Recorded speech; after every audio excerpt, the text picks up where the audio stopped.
নেতা। নিপীড়িত মানুষের পক্ষে দৃঢ় আওয়াজ তুলে এদের অনেকেই হয়েছেন বিশ্বনন্দিত, আবার অনেকেই দেশ ও দেশের মানুষের স্বার্থবিরোধী কাজ করে কামিয়েছেন কুখ্যাতি, নিক্ষিপ্ত হয়েছেন ইতিহাসের আস্তাকুঁড়ে। তবে ঘটনার পরিক্রমায় কোনো এক বিশেষ কারণে এই উপমহাদেশের অনেক নির্বাসিত নেতার অন্যতম পছন্দের গন্তব্য ভারত।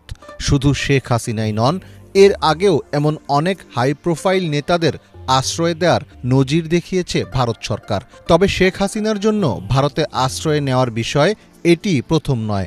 এর আগে ১৯৭৫-এ শেখ মুজিবুর রহমানের হত্যাকাণ্ডের পর চরম সংকটের সময় তৎকালীন প্রধানমন্ত্রী ইন্দিরা গান্ধীর কাছ থেকে রাজনৈতিক আশ্রয় পেয়েছিলেন শেখ হাসিনা।